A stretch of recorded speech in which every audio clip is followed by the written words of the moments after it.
Well, hello everyone, and welcome to EHNet Live. I'm Don, the editor-in-chief of the Ethical Hacker Network, a free online magazine and community for security professionals. EHNet Live, as you may or may not know, is a 60-minute live monthly webinar with a deep dive into the topic of the month, and we'll be bringing you these each and every month of the year. And for the June edition of EHNet Live, we have yet another GDPR presentation for you. But however, we hope that this time we can offer you just a lot much more than just regurgitating the same old information that you've seen time and time again. Instead, what we'd like to try and do is actually offer you a no BS, honest look at the reality of GDPR, as well as its implications from all sides. So not just those who are required to do certain things in their organizations or their websites dealing with this new regulation, but also including the attacker and all of these security professionals in the trenches. And so with that, let's take a quick look at our agenda today. First of all, I'm going to give a quick little intro with some house cleaning items, and then I'm going to hand it right over to Adrian, and he's going to go through his presentation. Afterwards, as always, we'll do a Q&A, and then of course we'll have the post-game in the forums as well as some other things as well. So with that, as I mentioned to you, that this is called EHNet Live, and it is one of two productions that we have through the brand called EHNet TV. The second one, which will be coming soon in the next month or so, is actually called the EHNet Biz Brief. And to give you guys a quick little preview of what that will be, it's basically a 20-minute pre-recorded monthly video interview on big picture topics. Whereas EHNet Live is a deep dive into the given topic for 60 minutes, this one will be a shorter interview style on the big picture topics of the InfoSec industry with C-level executives and other security luminaries. Also remember that it is not live, it will be pre-recorded. In addition to that, here's some items of note. Your video, as I mentioned before we started the recording, will absolutely be made available after this live recording. So you will see it not only on EHNet, but also our YouTube channel. And of course, it's an open conversation. So although Adrian will be presenting a number of slides, we're going to try and have a little bit of a conversation, not only with myself and Adrian, but also with you. So please feel free to use the questions tab in the GoToWebinar panel, as well as use Twitter. We'll have someone monitoring our Twitter feed, and you can use the hashtag EHNet. And then, of course, after the recording is completed, you may want to continue the conversation. And so our post-game will not only be in the forums, and by that I mean at the bottom of the article for which you probably saw or registered for this particular webinar, there was the announcement of what we're going to do and when it is and what have you. Well, at the bottom of that article is an area, as you have seen on many websites, which will include the ability to leave your comments and ask questions or what have you. Well, that is actually immediately connected to our forums. So by either going to our forums or to the bottom of that particular article, you can continue the conversation after this live session is done. In addition to that, we also created a brand new GDPR group on EHNet, and you can see the link below. So if you felt like there were other things that you wanted to share or continue the conversation around GDPR beyond those topics that we've actually covered here today, please feel free to go to the new GDPR group on EHNet and participate. And of course, the last thing that I want to mention for you is that, as you haven't already noticed, our goal for today is actually to spark conversation.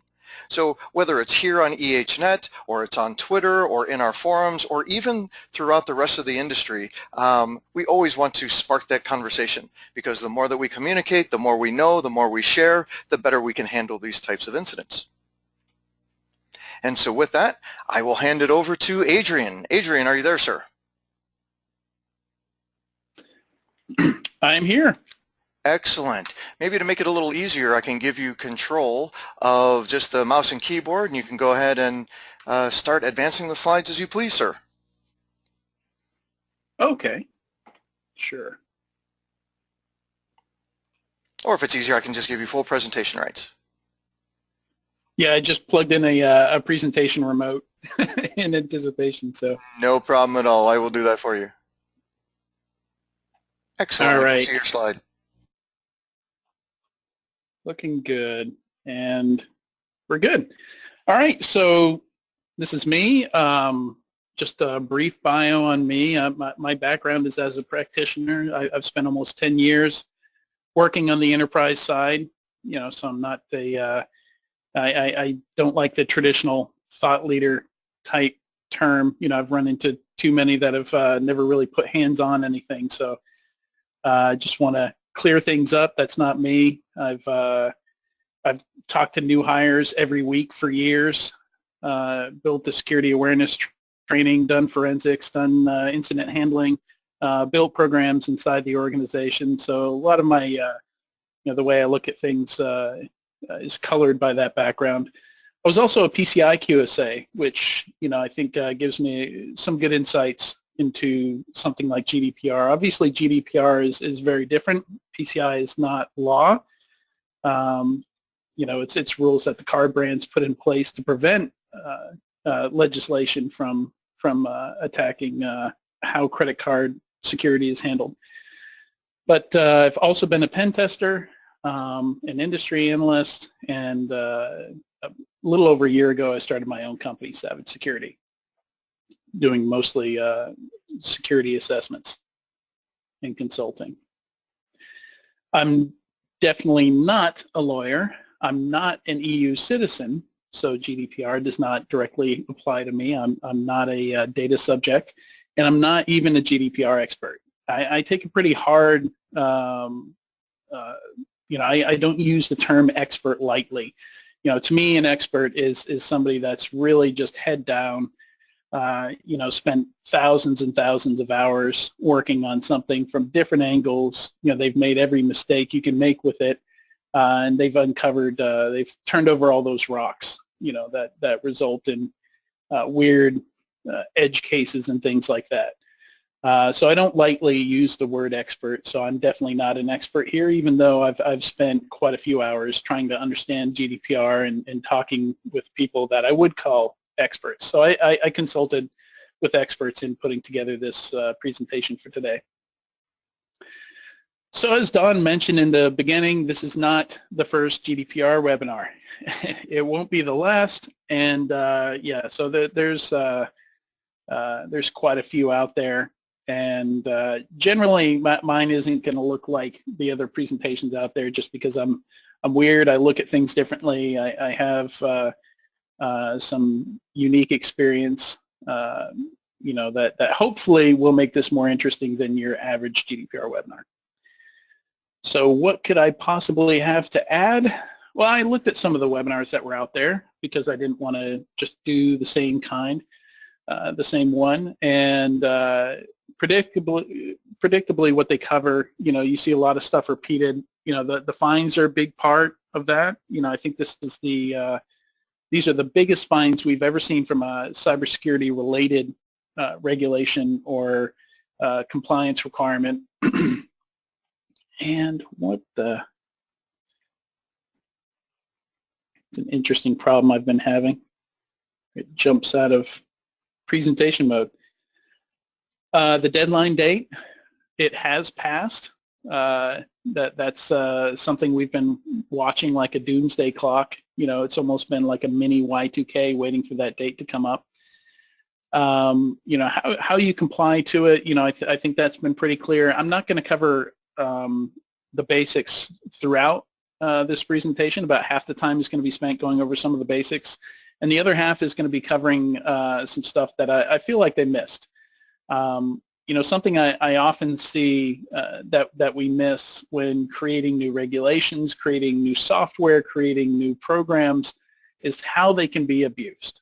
I call these abuse cases, and we're going to cover a lot of that stuff that you should be aware of if you're an EU citizen, if you're on the data subject side of things, if you're a security consultant, a researcher, or a company trying to comply with GDPR.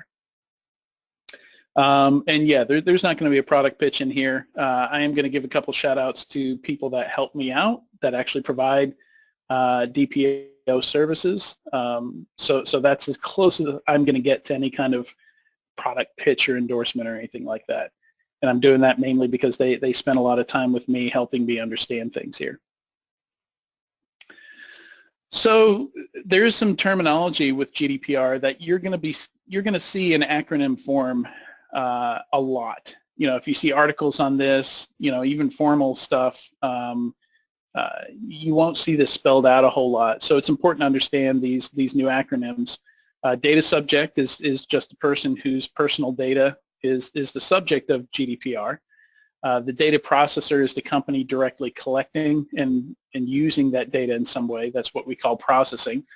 I'm sorry, that's data controller is usually the first party that's dealing directly with that data. The data processor could be like a cloud service provider or something like that, somebody that's actually secondary. They didn't directly collect the data, but they're managing it in some way or handling it in some way.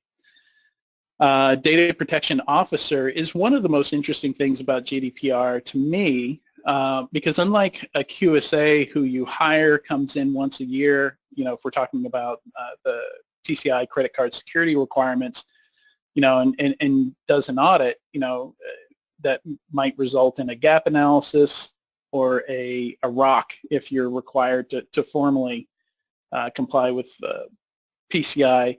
DPO is very different. They are somebody that, I mean, you also pay for them like you do a QSA, but it's more of a permanent position, even if it's not a full-time position. There's lots of virtual DPOs, like maybe you only need 4 hours of their time every month, and that's what you pay for. But this person needs to be accessible.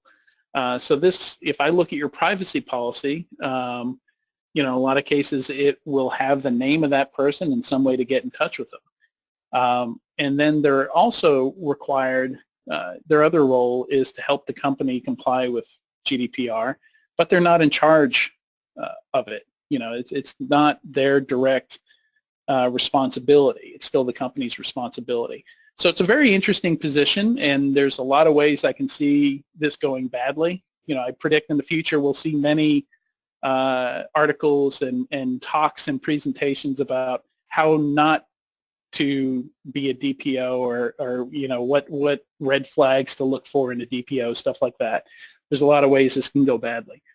Data protection authority. My basic understanding of it is that each country has some kind of authority that addresses GDPR at the country level, and is I think also the group that is levying fines and things like that.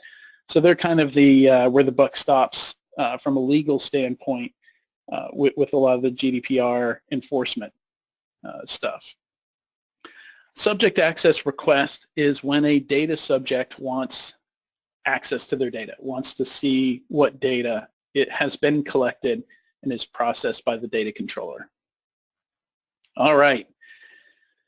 So another interesting thing about this is it supersedes the European Data Protection Directive, which as a directive, that was basically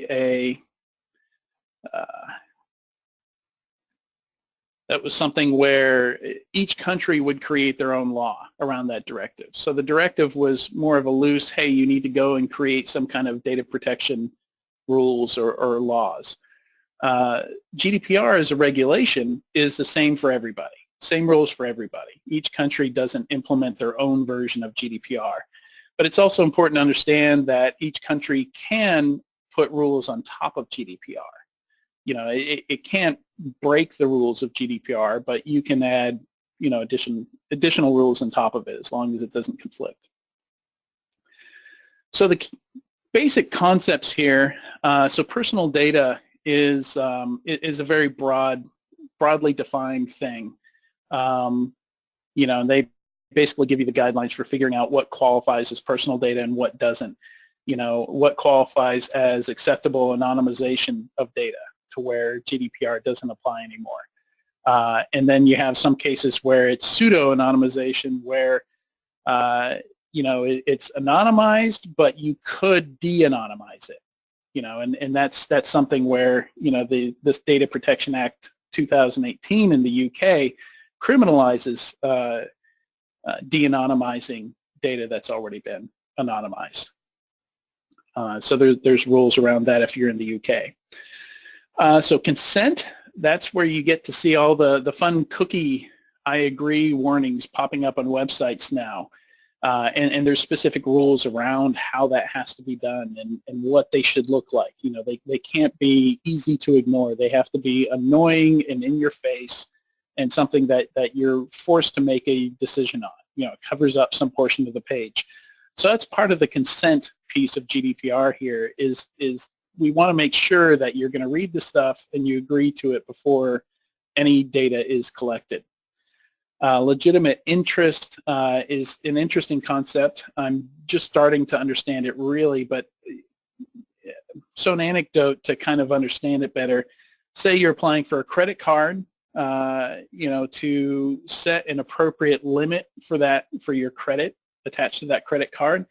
The issuer is probably going to run a credit check on you. To be able to run a credit check on you, they need some personal data. So that's not something where you can be given a choice. You know, for that credit check to be run, they've got to have that personal data. So that would be considered legitimate interest, is my understanding.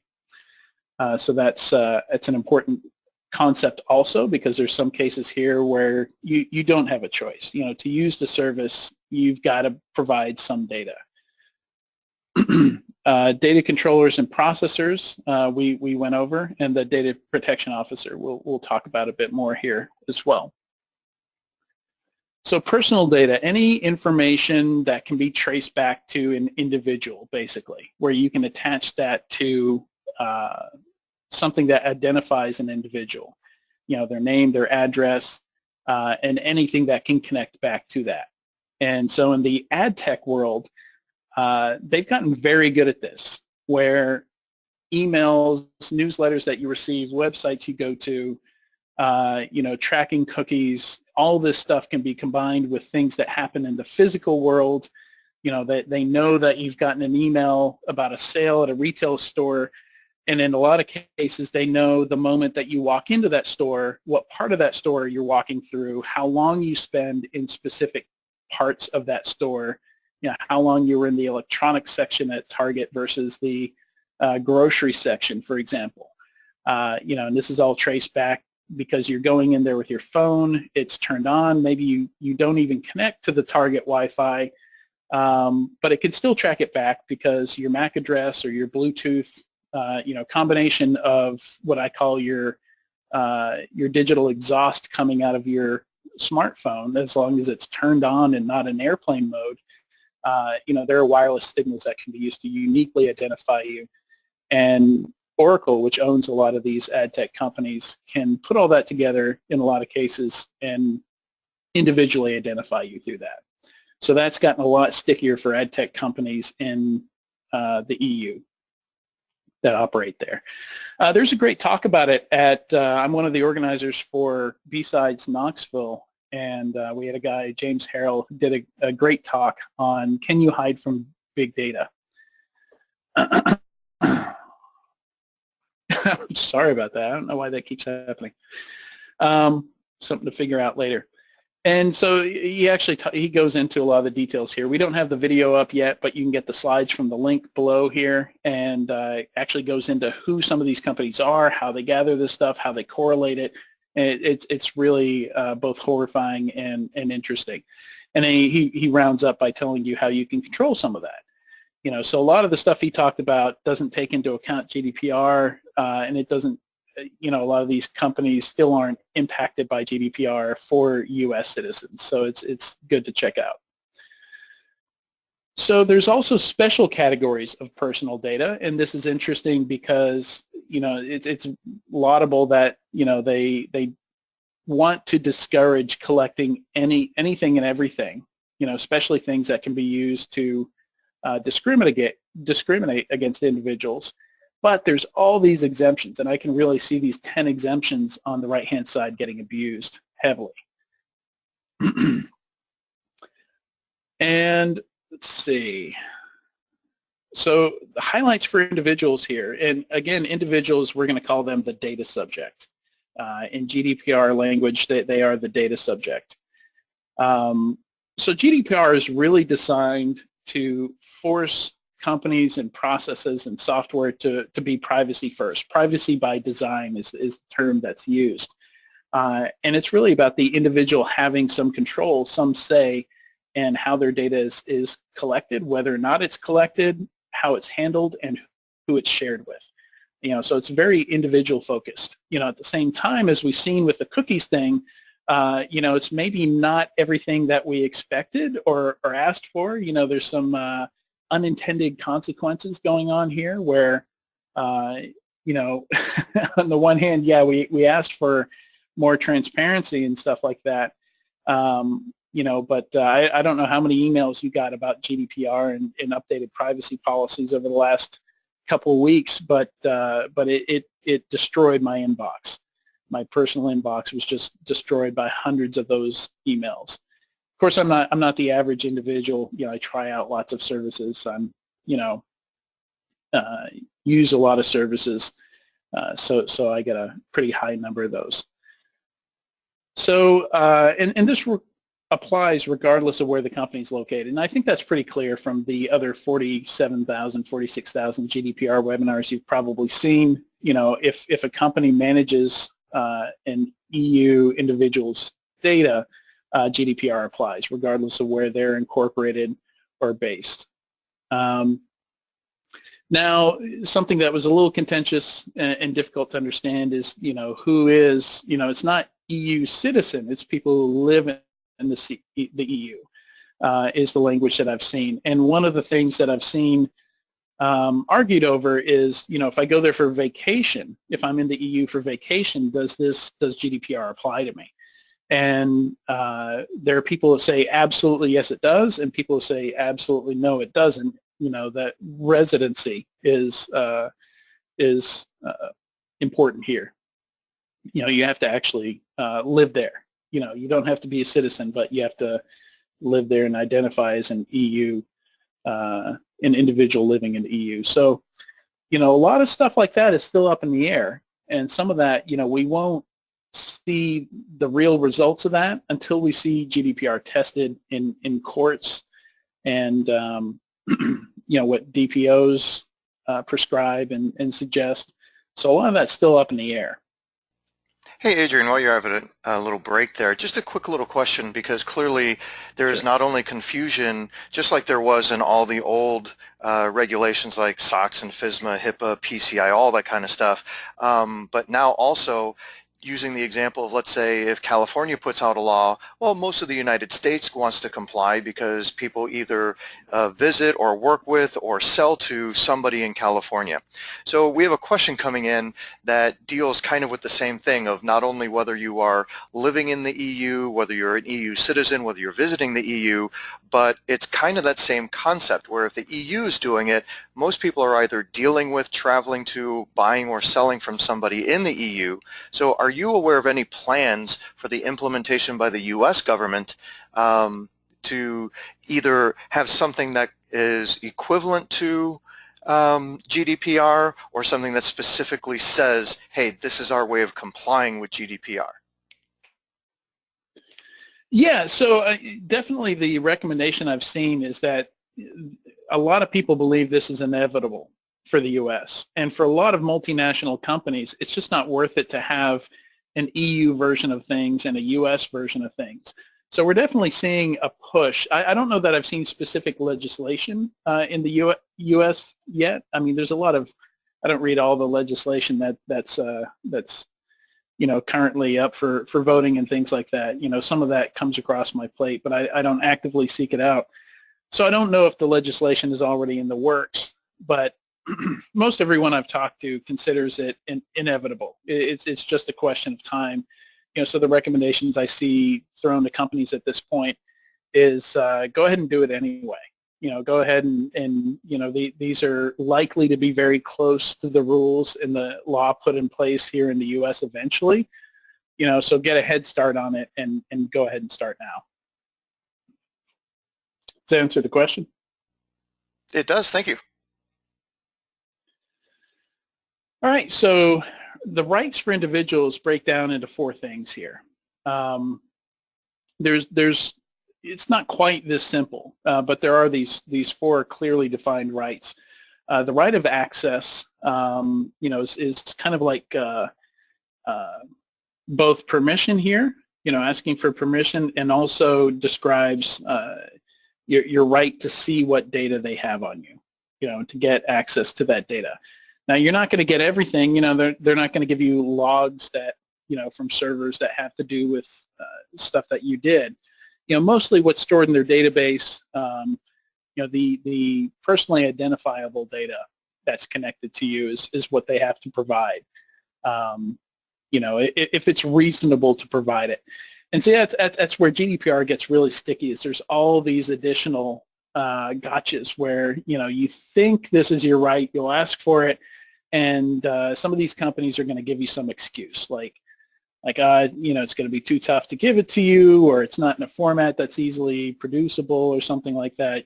There's all kinds of exemptions here. So we'll see how, but at the same time, they can be challenged on that, and the data subject can actually challenge them on that, and they can get audited, and if the audit shows that no, this is totally reasonable for them to provide this, they could get fined out of that. So it's going to be interesting to see. I'm sure there's some people out there that are just going to ask for their data just to see if they do it, just to see what they get.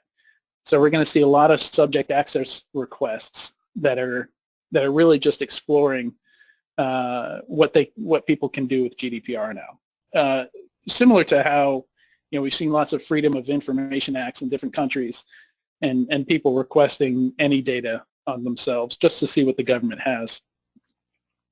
Well, in addition to that, something else that you'll probably find, and I'd like to see if you can comment on this, is that you may make a FOIA request and you may get information back from them, but a lot of it is redacted.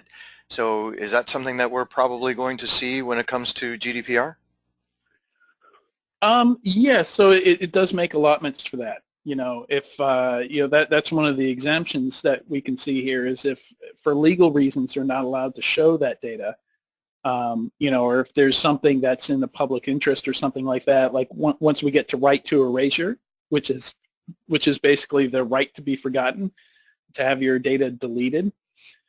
There are cases where they can say, no, we can't delete your data, and they've got to make a case under one of these exemptions that either it's in the, the best interest of the public, the greater good, I'm doing air quotes here, to not delete that data, because it's for cancer research or something like that.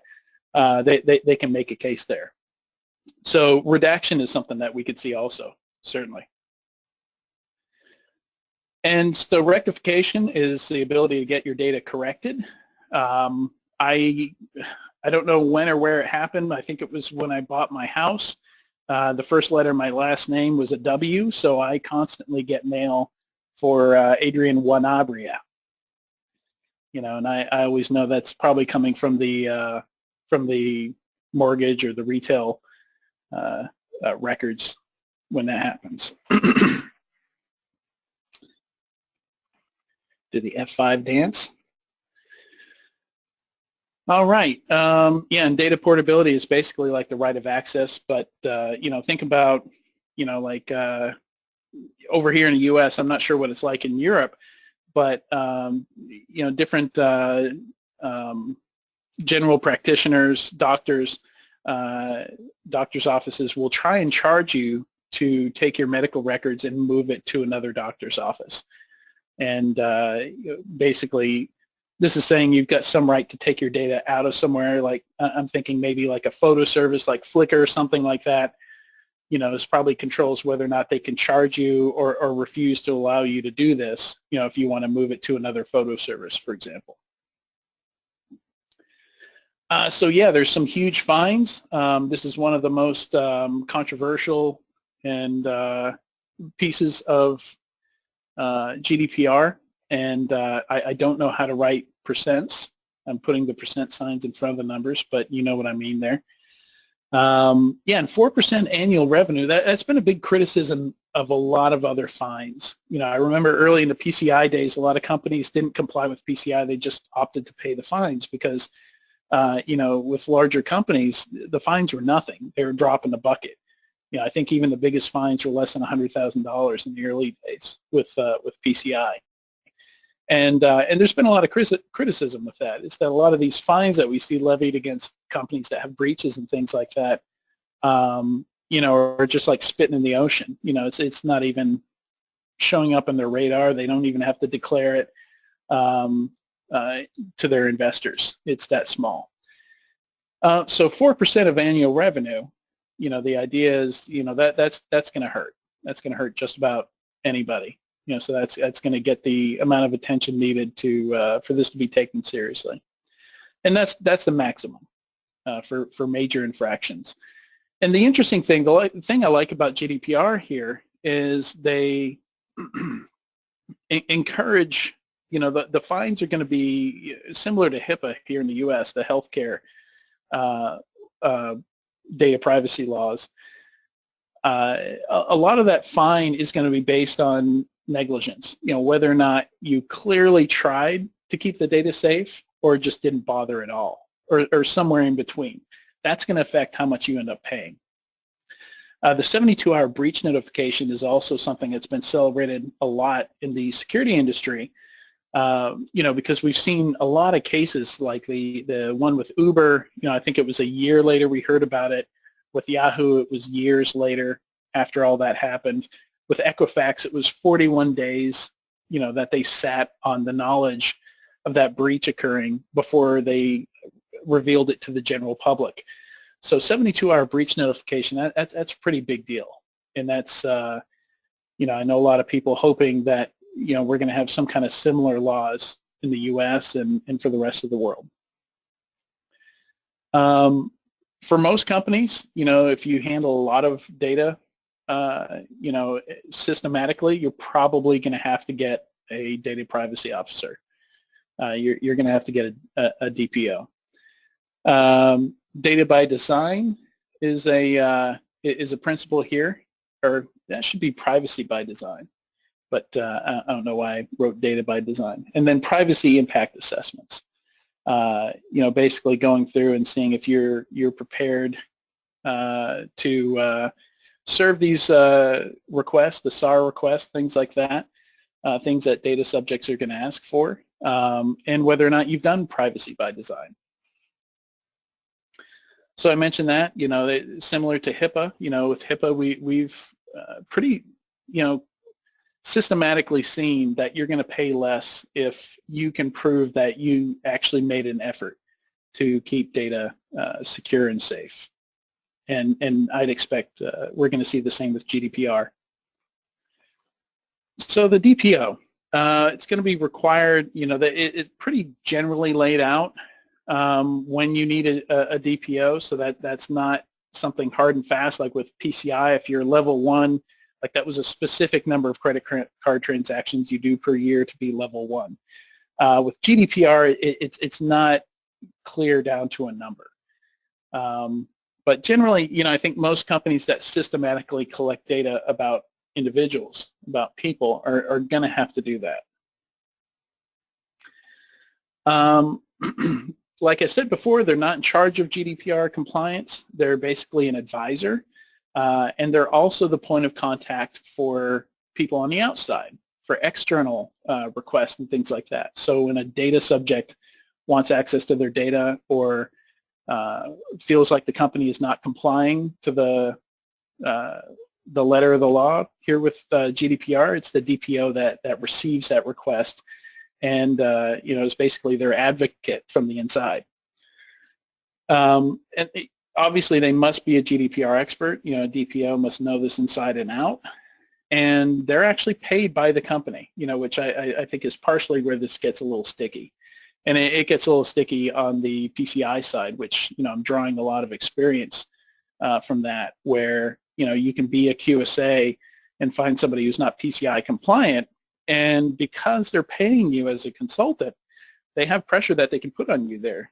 Basically say, if you're not going to sign off on a ROC, we're not going to hire you next year, or we're going to fire you right now. So there are some issues there.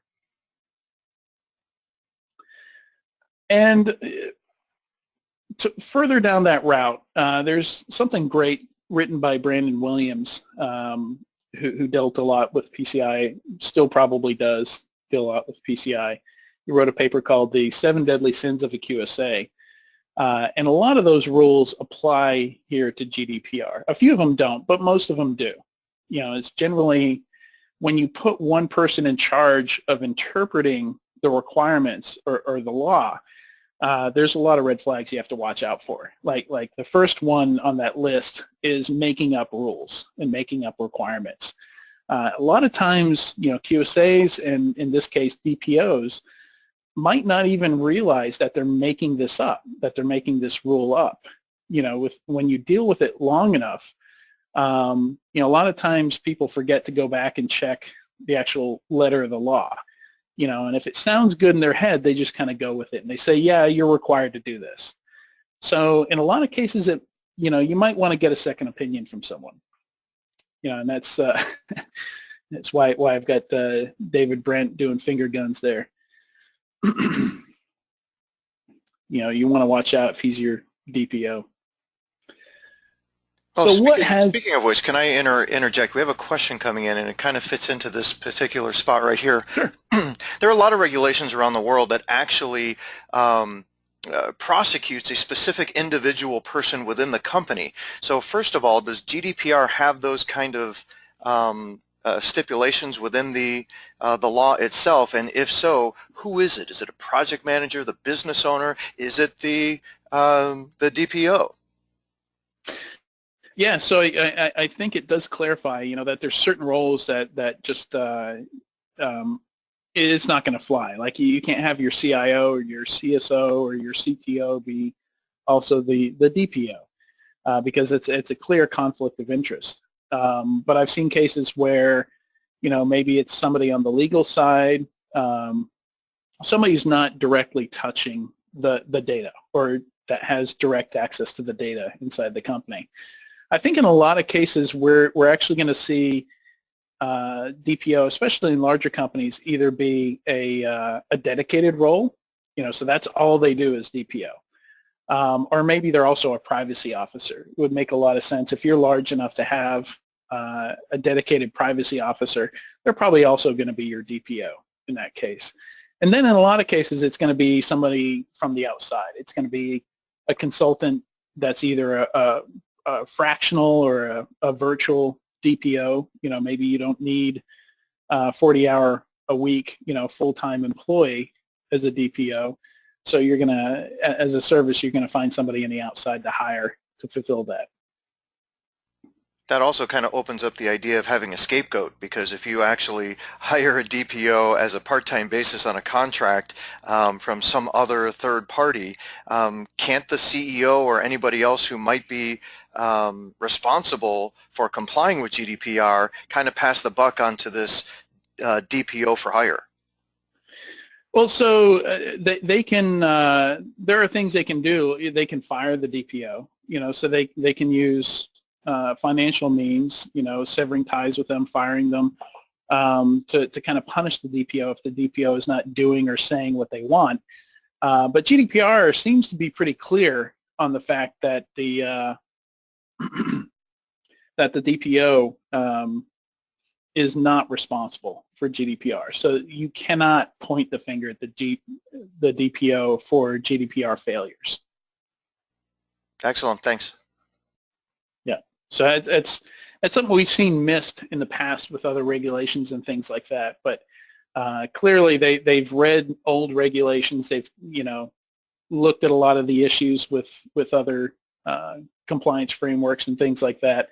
And they've learned from those mistakes and failures. So speaking of learning from past mistakes, I think this might be a new one, where most of what we've seen of GDPR so far has been bizarre, annoying, or just downright irritating. So I mentioned all the emails I got, and I'm probably signed up for too many things. But yeah, I really got punished for it. I don't know, maybe we can throw out a poll or something, but how many of you read our privacy policy when you see this stuff? How many go and read it? Because that's one of the requirements of GDPR is that the privacy policy is not written in legalese. It should be clear, transparent, and concise. So I can see that's the one that's really going to wreck the lawyers here, is asking a lawyer to make anything concise.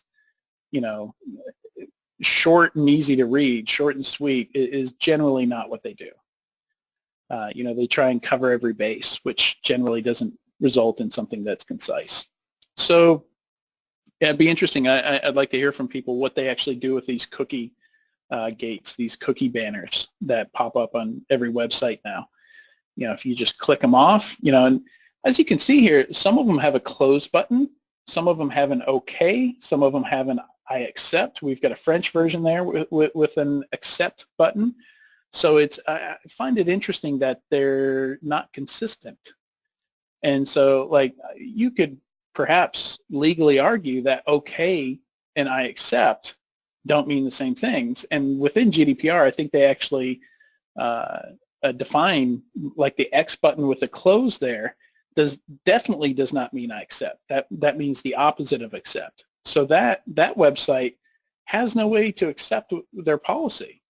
So I don't know if that's by design, or if they don't realize that they actually gave no way for their website visitors to accept their policy. You can only decline it by closing the window. And of course, their fallback is always, well, if you don't agree or accept, or click OK or whatever the option may be, well, then just don't use our site or our service or what have you. So any recourse, and if you don't agree, is there supposed to be some kind of way to communicate with the company? Yeah, it's pretty clear in GDPR with the cookie stuff. If you don't hit agree, then you're not allowed to collect their data or do anything with it. So I mean, consent here has to be explicit. It has to be, they were forced to read this and they clicked I accept. Anything other than that, I think you can easily argue that you did not comply. And I haven't seen any website that says, okay, you got to leave now. I've seen that with the ad blocking, with the really hardcore ad blocking, where, if you don't turn ad blocking on, they just don't let you use the site. It's almost like a paywall, but I've not seen that with the cookies, where they tell you to leave the site if you don't accept. You're still able to browse the site, but in the background, they're not supposed to be collecting your data or using it. So are they? I don't know. I don't know that everybody understands that. So that's some of the fun that we'll see in the future, and that would be interesting research to see, is, to what extent these websites and these companies actually understand this and are complying with it. So I should speed up here, because we're just now getting to some of the more interesting bits. So there's some things here, like how fines are levied and triggered. I still don't understand really well, and I think to a large extent we're just not going to understand until some of those fines actually occur. And I'm assuming those will occur in some kind of public fashion. So that's where my knowledge of GDPR fails a little bit. I'm really interested to see how the fines are going to roll out, how they're going to work. I've not seen a whole lot with, except that companies are working on building some kind of certification and accreditation with GDPR. But there's not a lot of agreement around whether that's even going to mean anything, or with it, whether it's just a piece of paper to make your website visitor or your customers happy. We're going to see legal precedents, and that's going to decide a lot of where this goes in the future.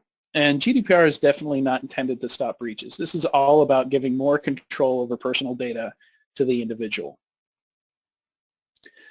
So as I mentioned, this is a lot of stuff that I'm still unsure about.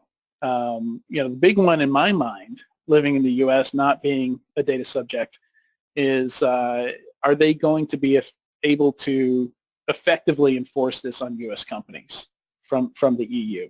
So I'll be interested to see that.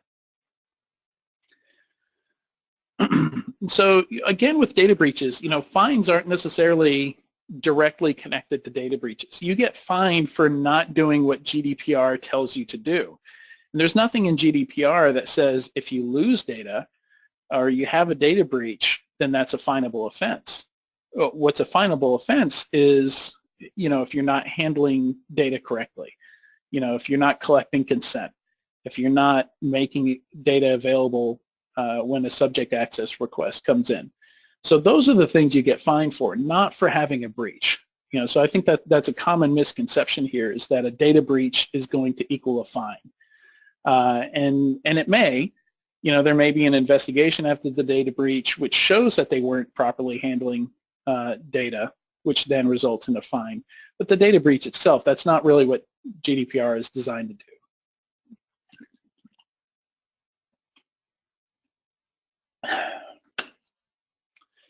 So data subject rights, we've talked about this a bit, when does it qualify, when does it not? So it's pretty clear, if it's not in a database, if it's not something that's easily searchable, that's being actively processed, say if it's in paper form or microfiche or, something like that, it doesn't apply to GDPR. Especially like, one example I saw with microfiche is, if it's a portion of it, that applies to you, there's no way they're going to edit microfiche, or they're not going to pull out individual papers and redact your bits. This is just for digital stuff, digital data that's stored in a database and intended to be used like that. So this is where like research data comes in a little bit different, since it's intended for research and not for use for the company, in regards to how they manage their product, how they make revenue, stuff like that, it's not going to apply. So it gets really interesting when we get into, like, this is the last thing that would have occurred to me with GDPR, is who is data. If you want to see somebody who owns a website, you can pop open a command prompt and type who is and the name of the website, and it might show up and say Don Donzal, and, here's his address and here's his phone number. Maybe he's the technical contact for some of his websites. And now with GDPR, they're saying, people have to opt in for that. So that's a big thing with GDPR, is there's no opt-out. You don't call up and say, I don't want my data shown anymore. You have to specifically say, yes, it's okay to show my data. So by default, a lot of registrars and companies in the EU are blanking out their who is data. So that's what Krebs is talking about when he says new EU privacy law may weaken security. One of the things Brian Krebs is going to do, when he's looking for criminals, is not necessarily that the criminal actually put in their real data into a who is form, but even if they put in fake data, sometimes they do it for all 34 scam sites that they set up. They use that same data. And when they do that, he can tie them all back. And so we've seen some security companies doing this also, like Risk IQ is an example. There are a couple companies out there, Recorded Future, that use publicly available data to track threat actors and things like that. And with that data taken away, that's one means of doing that that's now gone. And there's also the functional aspect of that. How are you going to contact somebody at that company if you find a vulnerability in their website, or if you find data exposed on their website, and you're trying to disclose a vulnerability or something like that? How are you going to do that if there's no contact information? Who is, if there's nothing on the website, who is generally one of the first places you go to. You look for an abuse contact or a technical contact. So there's a big question here. If I do a penetration test and I come across client data, I think the fact that it's not in a database, I'm reasonably sure that for penetration testers, they don't have to worry about GDPR. But once you get into services like Have I Been Pwned, who takes breach data, compiles it, and notifies people when their data has been breached, It sounds like GDPR might apply in that case, except when you look at some of the exceptions for having to comply, one of them is the fact that it's already in the public record. So the fact that it is breached data and it has been leaked, may offer an out here where Troy Hunt does not have to comply with that with his have I been pwned data set.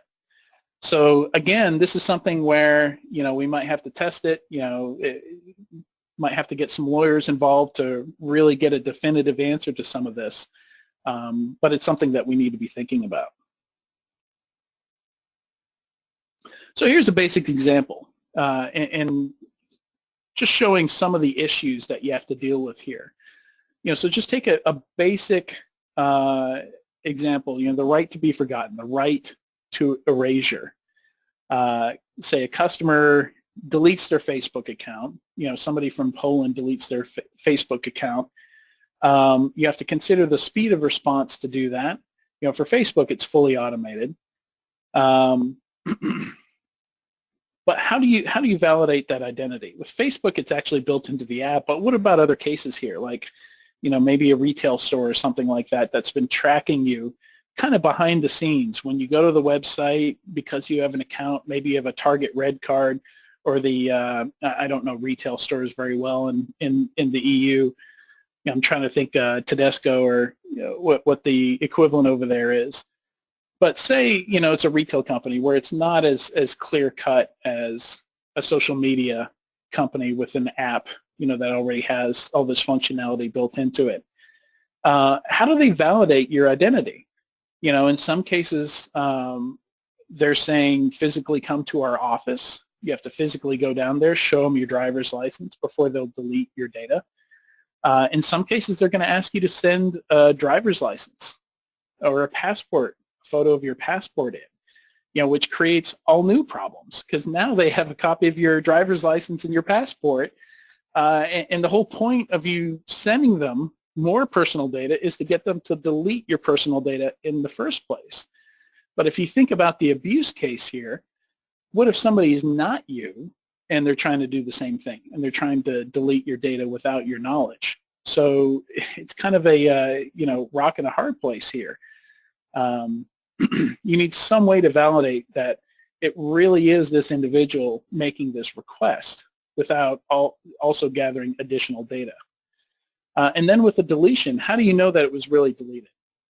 There's been a lot that we've seen on this where, you delete your Facebook data and, then you submit one of these access requests and you find out it was marked as deleted, but all the data is still there. I think Ashley Madison is one of the most famous cases here where they charge people $17 a piece to delete their accounts. And then when they were breached, we clearly saw they just marked it as deleted. They didn't actually remove any of the data, and all that data came out in the breach. And along those same lines, you mentioned earlier that as long as it is something that is an electronic format. And so when it comes to not only deleting the live database, what about backups, and what kind of regulations or stipulations do they have about the backups? Right. So that's where a lot of this, is it feasible? How much effort does it take to do this? There's an anecdote where I was actually working at a large public university where somebody who had been fired from that university was angry with them. They were suing them. And as a Freedom of Information Act request that they put in, they had a huge list of keywords and a list of individuals. They wanted every email that matched those keywords from those individuals. And they had, I was loaned out to them from the security consultancy I was working for at the time, and they had me run the estimate for how much it would cost, how much of somebody's time and how much does that person get paid for that time, would it take to fulfill this request? And it ended up being like $180,000, to pull all these emails, because it was basically every single email for almost the entire staff over the course of a year. So there are cases where they can say, no, it's not feasible to fulfill this request, or, we've deleted it within reason. It'll eventually roll off the backups, but it is still going to be on those backups if there's no programmatic or easy way to delete individual data from those backups. Right, those fuzzy terms that they always seem to have in these regulations that always seem to give somebody at least a little wiggle room. So we're getting close to the top of the hour. A couple more things that you want to go over real quick before we get into Q&A?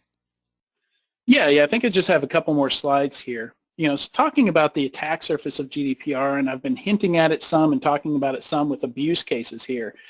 But threat modeling, I think a lot of times we think about applying this to software and to products, but I think it also applies to a regulation like this. Anything where you can force a company to do something, you can abuse it.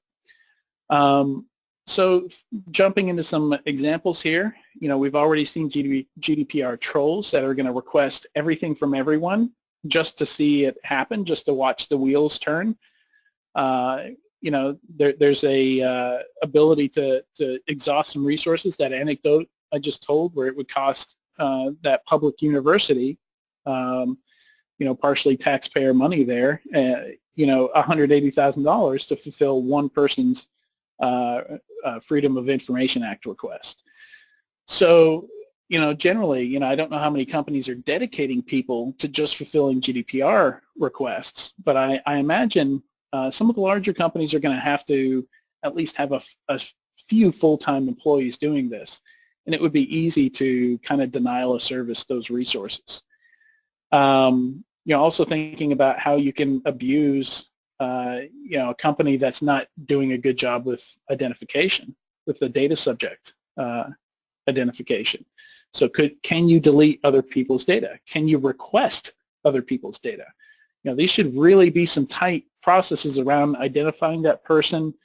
I can see a lot of, we'll send it to the email on record, or text it to the phone on record, or send me a text to verify that you are who you are, or click the link in the email that was just sent to the primary email account. So some of this will be straightforward, but as an example here, I've been getting hit with a lot of spam on Twitter, where they're like some kind of Ethereum giveaway spam. I keep getting where people are actually setting up Twitter accounts using my photo, using my name, and to investigate these further, every time I report these accounts, Twitter wants me to upload a copy of my driver's license to Salesforce. For that, they say, we're not going to do this until you verify your identity by uploading some ID. And I'm not going to do that. Not going to do it.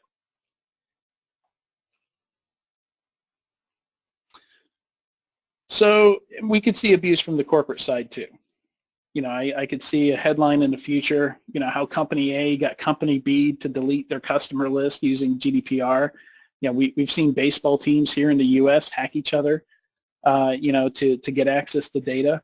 So companies are not above that kind of petty stuff. So we could definitely see that. And we could see companies, saying, we can't delete that, or we can't give you that data because, some kind of BS reason. And again, that's where GDPR at least gives you the opportunity to challenge that, and a company could get fined, if they decide to play this game. So that's good. So I want to give a thanks to Wim Remis of Wire Security, who does offer some DPO services, gets companies ready for DPO. He answered a lot of my questions, gave me a lot of the ideas that you're seeing here. And also Carl Gottlieb, goes as the GDPR guy, and also offers some DPO services. Answered a lot of my questions, gave me a lot of experiences that both these guys, they've already gone through this with a lot of companies. So that's where I'm getting a lot of this information that I'm giving you today. So big thanks to those guys for helping me out there and answering my questions and being patient with me. So in conclusion, it's pretty complicated, and we're going to have to wait and see to see how a lot of this unrolls, to see what happens with GDPR. You can read over the regulation as much as you want, but a lot of this, until it hits courts, until we actually see the EU try and solicit a fine from a U.S. company, we're not exactly sure what's going to happen. So maybe there's some abuse cases I haven't thought of. Maybe you can think of some and you can share some of those with us. I'd love to see your ideas. We all need to think about how things like this can be abused. And yeah, we can open up for questions. Excellent. Well, first of all, thank you so much for your time and doing the research and sharing that with us, and also tying that in with a lot of your compliance experience as well, and how we might be able to look at these things and apply some of the things that we learned in the past. In addition to that, I also wanted to just let everybody know that once again, the recording or this presentation is being recorded. It will be put on EHNet in the near future, as well as on our YouTube channel. Now, I know that I've already talked to Adrian about this, and we are more than willing to stay after the top of the hour to answer as many questions as you'd like, within reason, to use compliance terminology. But with that, I want to thank you all, and if you need to leave us, then again, thank you for joining us. We greatly appreciate it. And with that, we will say thank you, and if you want to drop off, go for it. If not, and you want to stay on, we do have a bunch of other questions. Now, I did try to make it a little more interactive within the presentation itself by adding some of the questions that came in from the audience, but we do have several more. So with that, are you ready? I'm ready. All right, let's do it. So here's one that came in that says, if an individual asks your company to remove their data and also request a proof of the removal, how do you proceed as the company? Right. So that's, I don't think GDPR requires that you give proof of removal, but I can see this being a thing that companies have to do in the future, especially as we see breaches occur, stuff like, Ashley Madison isn't the most compelling case, being, adult dating service kind of company, but I think we will see future breaches, and we've seen other ones, where a company said they deleted something and we have evidence to show that they didn't. I think being able to certify that in the future is going to be something that people expect and that they ask for. I think it's not that hard to do. You have to put some kind of process. There has to be some in place. There has to be some transparency about how that process works, where you can share it to the outside and say, here's the process that we use. You still have to trust the company to some extent, because they're not going to give you access to their database to validate that it has been deleted. But the other piece of this is what if it's stored on a cloud provider? Now all of a sudden you're trusting a company that's trusting another company to delete it when they say delete. So how do we know that Azure or AWS actually deleted the data, or Heroku, or fill in the blank, for the platform as a service or infrastructure as a service provider. So I could see maybe even a third-party company providing a service here where they give some certification. I think the easy way to do it, though, is if you encrypt it and you do good key management. If you destroy the keys associated with that individual and all their data is encrypted with those keys that you destroyed, I think that's the most clear-cut way to do it.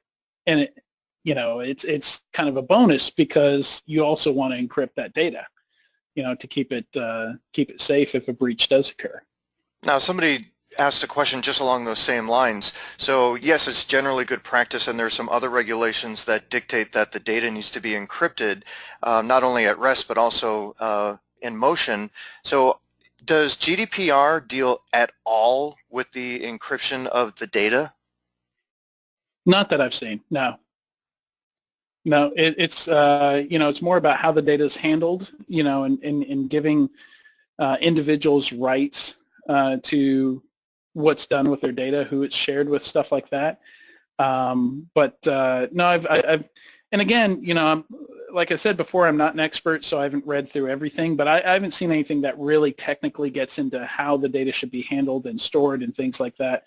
I think there's existing regulations and things that most countries can point to for that. Excellent. Thank you for that. We're getting a lot of other questions dealing with the security professionals and people like forensics investigators and pen testers. So it's pretty a broad topic, so I'm going to try and combine a bunch of them into one. So in addition to things like doing regular, let's say, network pen tests, but also throwing in a lot of social engineering attacks, which it seems like GDPR is ripe for. But what are some other things that you might be able to think that some of the security professionals need to concern themselves with when it comes to GDPR? Sorry, if you could ask that, you cut out for a moment there for me. If you could, just the end of it I missed there. Oh, sorry about that. It was just what are some of the things that security practitioners in the field actually have to worry about? So some of your forensics investigators or your pen testers Right. and how it deals with GDPR. Sure. Yeah, so the guidance that I've seen here is if you programmatically put it in a database, if you've got it somewhere that's searchable, and everything else aligns with GDPR, your company offering services to individuals in the EU, and you're providing some of that data as part of that service, if you meet all those requirements, if you align with all that, then I think GDPR might apply to that data. But generally, if it's something you're doing for a pen test, I know in a lot of cases, a lot of that technical data is deleted as soon as they're done putting together the report and delivering it, which I think is a good practice for a lot of security companies to delete or remove data as soon as, well, and companies in general, but especially security companies where a lot of this data is very, very sensitive and is basically a map to hacking a company. I think it's a good practice to just delete that when you don't need it any longer. But yeah, if you're doing something where you're doing social engineering and you keep that data indefinitely in a database, GDPR may apply to it. And one of the tricky things about GDPR is, as a data subject, if I were an EU citizen or located in the EU, I have to know where my data exists to have an opportunity to manage it. So that's one of the requirements, is notifying people that you have data on them. So there's a notification requirement there where if you're programmatically holding data in a searchable database, even if it's part of a penetration test or social engineering or something like that, I think as long as that data exists there and you could have a breach, you could leak it, you could lose it, you are required with GDPR, I'm pretty sure, to notify those people that you have their data. Well, and that leads to another couple of questions, and again, we have a bunch of them coming in, so I'm going to try and combine some of these. But basically, how do you handle existing users?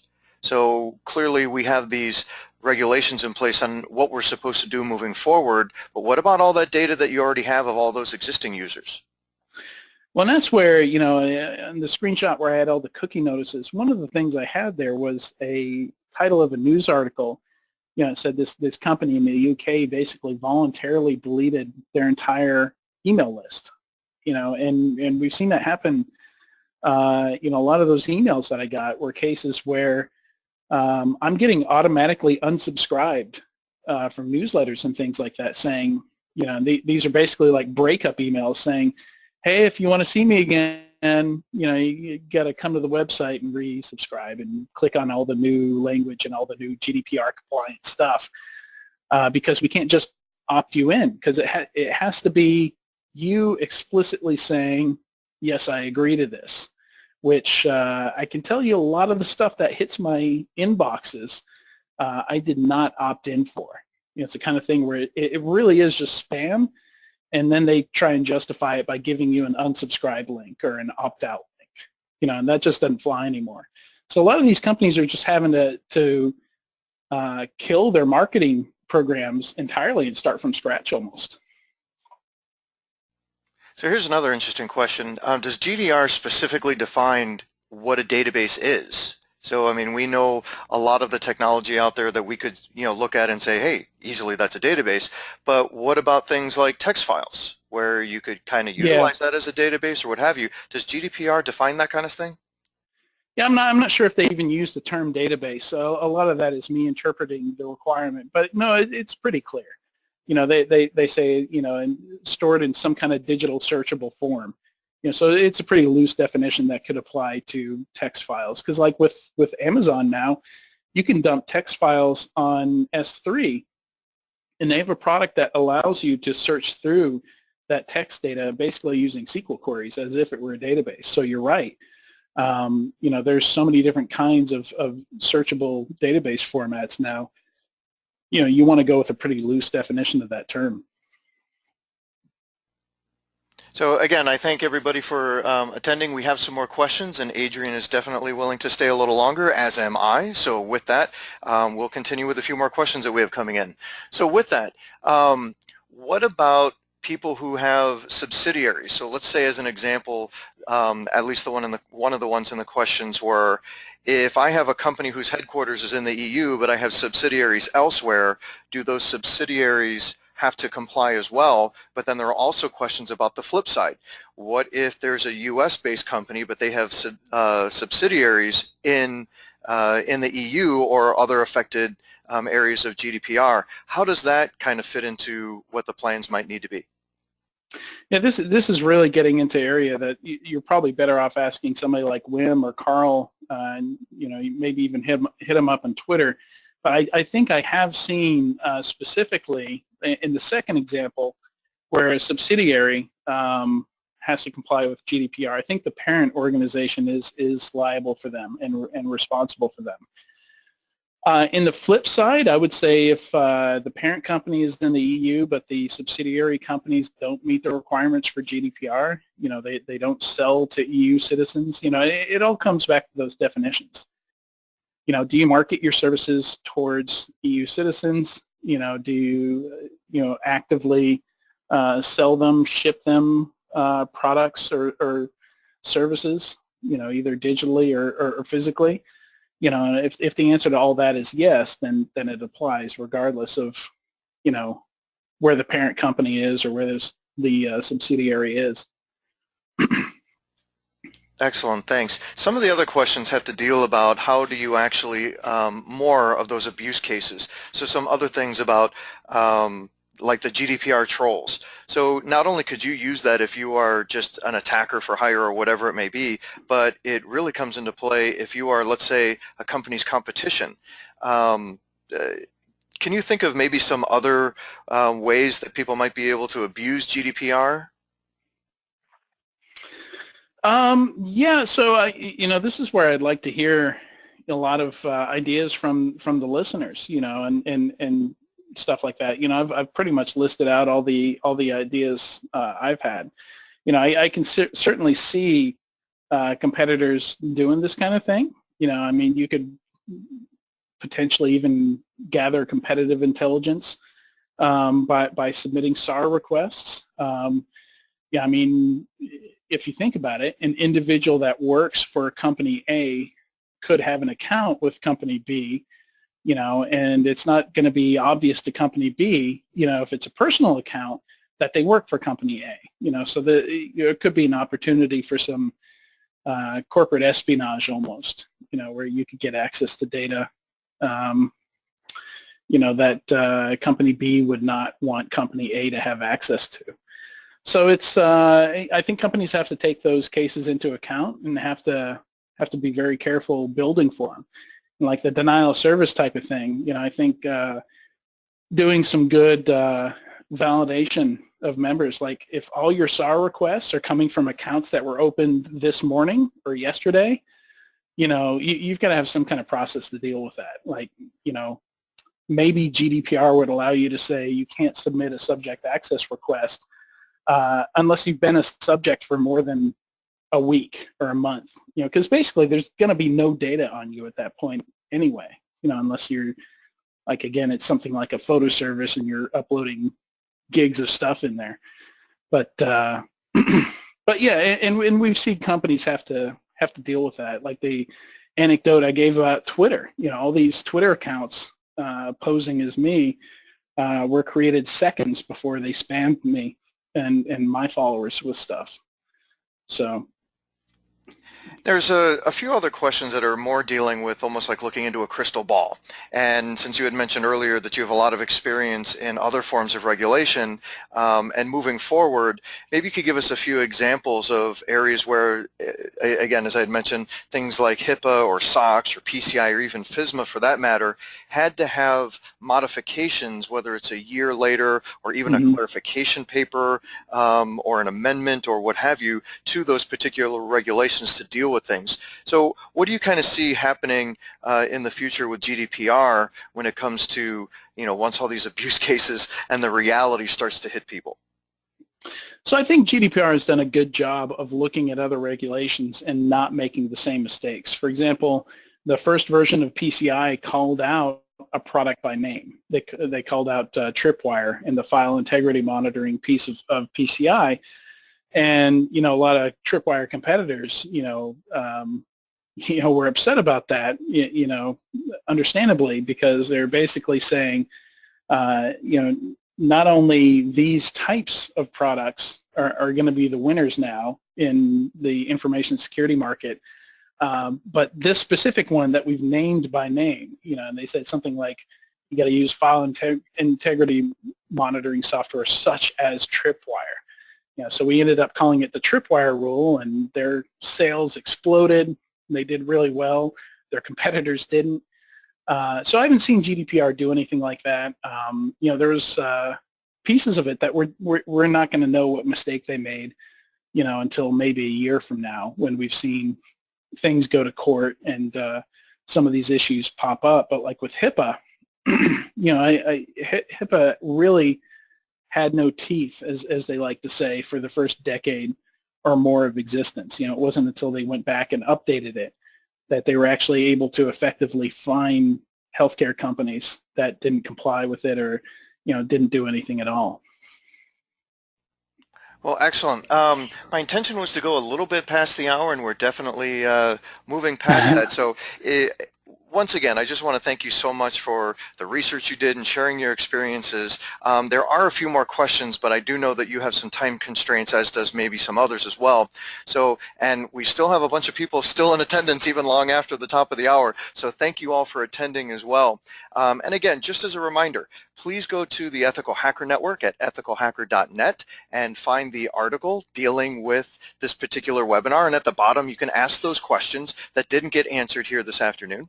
And in addition to that, please go ahead and look for that GDPR group within the Ethical Hacker Network. So on the right-hand side, you can see that there's an entire column dedicated to community activity. And with that, you can see that there's a number of different ways to find groups, create groups, or what have you on a particular topic.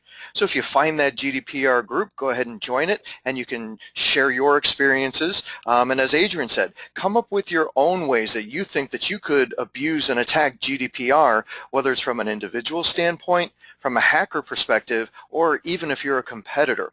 We'd love to hear those abuse cases that you can come up with, and anything else that you want to share. So whether it's links or advice or what have you, again, the goal of this particular webinar and most of the things that we do on the Ethical Hacker Network is not only to help the security professional with their career, but also to keep an open dialogue, because the more we communicate and the more we share, the better we all will be. So with that, I thank you for your time, and we'll see you next time.